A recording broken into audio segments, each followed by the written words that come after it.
welcome to the latest edition of the podcast. Today I'm going to have a look at people writing, whether they write for love or whether they write for money. I speak to lots of other writers. They talk to me about book sales, social media followers, and publishing deals. I ask them, do you write for love or for money? People have alternative motivations to put down their thoughts in writing. Some write only for themselves, with work that nobody else in the world will ever see. Others write for their friends and family that want to share that experience with some close people around them.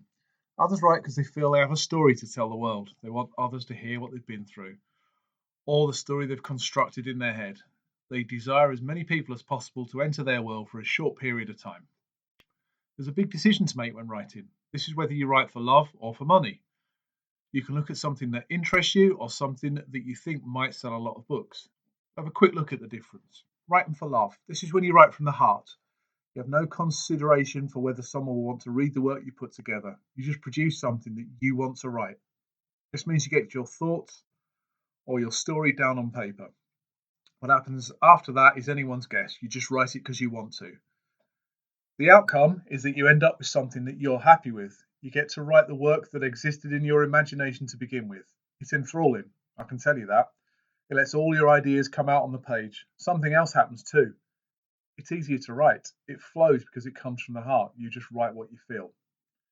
Writing for money. Writing for money is more common than you think. Ghostwriters produce work for a third party. They often write autobiographies, which is a disconnect because obviously the ghost hasn't lived that life. People write work to sell because they think they can see a niche in the market or can tap into a trend.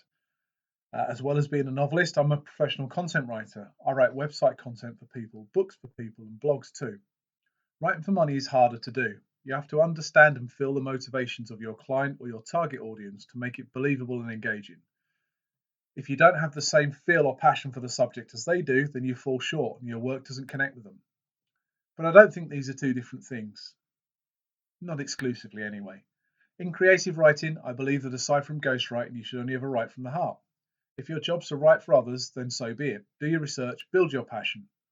If you're writing any other form of fiction, then write it for yourself. Your audience will already be out there and will appreciate what you've put together. The people you're writing for are people just like yourself. So if you write something that works for yourself, there's a fair chance that it will work for people that are just like you as well. A literary agent or a publisher will be able to see through a book that is written solely because the author thinks that it will make money. It doesn't quite work in the same way.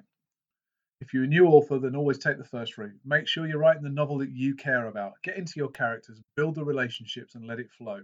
You'll have more fun, you'll write it in a shorter period of time, and I believe you'll have more chance of your work reaching an audience. If your work's filled with passion, then publishers and agents will be more likely to read and to choose your novel. Think about how you want your work to be seen, whether it's looking at it yourself or whether it's for other people to see. Listening in. Hopefully, we'll put a new podcast in before Christmas. And yeah, I'll speak to you soon. Bye now.